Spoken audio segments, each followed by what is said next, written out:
I am here with legendary director Michael Schultz. Welcome to TCM, Michael. Oh, it's great to be here and to be talking with you again. Oh, it's my pleasure. It was such a joy to be with you at the TCM Classic Film Festival to celebrate your work.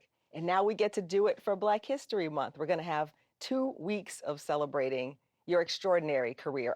50 years of film and television and theater. It's amazing. It is amazing, daunting.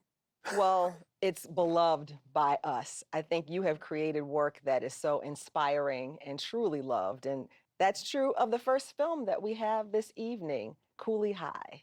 So please talk about how you got involved with this film. I was in Atlanta doing a little film that never got released called Together for Days. And the editor on that film was working with Steve Krantz on developing Cooley High. And so he called Steve and said, "You should hire this guy." I said, "Okay, I'm coming to LA to make my fortune, in a month or so. When I get out there, if I could meet Eric Monti, the writer, I'll let you know if I'm interested in directing the film." So I met Eric and discovered that Eric didn't really know how to write a script. He was a great storyteller, very funny, very incisive about growing up in Chicago, So I said, "Steve, if I can spend a month with Eric, just meeting with him, talking with him, hire a stenographer who can write down everything that we talk about, I think I can get a script." So that's how I got involved. Amazing. And we don't talk enough about Eric Monti. He was a writer who had so many important projects that really got into African American experience in the 1970s. Absolutely. So the film is about a group of teenagers. Glenn Turman and Lauren Tilton Jacobs are in the film as high school seniors in 1964, and we see a variety of adventures they get into, some not too serious, but some pretty serious. You shot it in Chicago. What was that experience like? It was great. Adversity tends to elevate creativity. And the adversity that we had was lack of money. So I couldn't afford actors except the three that we had. So I had to use the community. And that gave the film the real soul and the essence that has made it live through all these years. So that adversity turned out to be a blessing. Yes. Well, it certainly is a film that means so much to people in Chicago. This is a film I grew up watching. My mother still talks about scenes in this film, evoking her own high school years in the 1960s. Right. Was it difficult to get distribution for this film or support for this film? No, because Steve Krantz, the producer, had already made the deal with AIP, American International Pictures, and they were known for Sheba Baby and Hell Up in Harlem. The blaxploitation stuff. And Beach Blanket Bingo. And they had never really produced a film of this caliber. But the head of the studio, Sam Arkoff, he knew that there would be an appetite for something more grounded in reality. And so he loved the idea of Cooley High. His people didn't understand it because they were used to another kind of movie. So when they saw the movie, they said, "How do we sell this?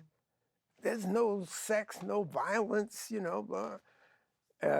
So we had to tell them, why don't you just sell it like a movie that that has humor and fun, Yeah. One of the things that's so remarkable about this film, of course, is the soundtrack, which is wall-to-wall Motown classics. And you're, I think, one of the first people to really use Motown music in this way. How did that come about? Hollywood didn't value Black music at the time. And so I was able to get all of those songs for almost nothing. And that couldn't happen now. No, it could not happen. It couldn't happen a year after we made the movie because it just exploded Motown onto America's landscape.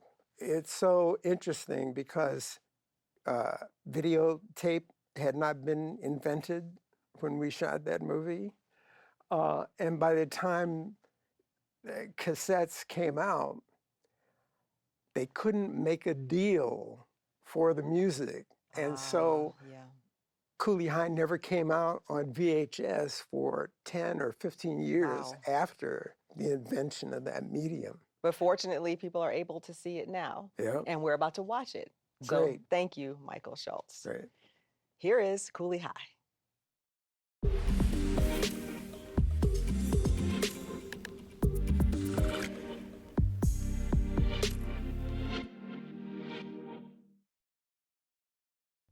So the ending of that film is so powerful. Mm. It's so moving. And the sound of the L train sort of overpowering Preach's calls for help. It's a kind of representation of young Black men that I think was completely new to audiences on screen. Totally new, because I think it's the first time that we really saw three-dimensional portrayals of Black life. The joy and the love, the fun that kids had. There's not a stereotypical second in this movie.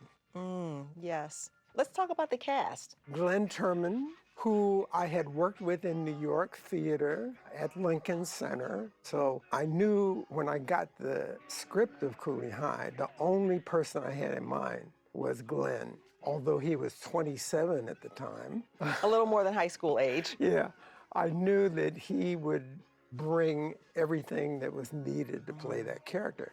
And then Larry Hilton Jacobs, who I did not know, but I saw his work in Claudine, and I said, he's the athletic, macho guy that we need, because Glenn is playing this kind of awkward, geeky writer-type person. And Garrett Morris, I had worked with in New York theater. The studio did not want me to hire him.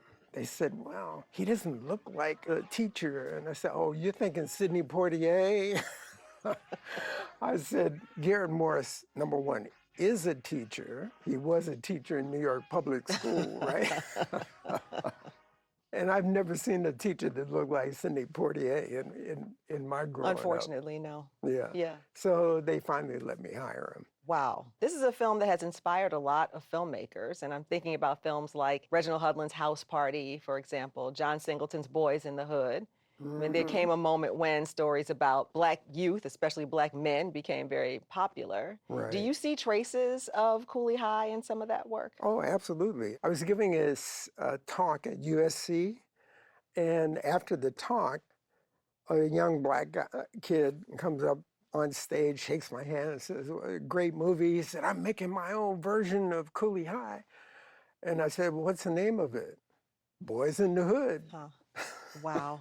So John Singleton was not trying to hide the fact that that was an inspirational film for him. And it made me feel really good that something that we had created sparked the next generation of storytellers. Yes, you know? absolutely. Yeah, it's a film that is just timeless. Right. And I think people will be enjoying it for another 50 years. Thank you so much, Michael Schultz. Oh, you're welcome. We'll stay right here because coming up next, we have another film directed by Michael, starring Richard Pryor. Hey.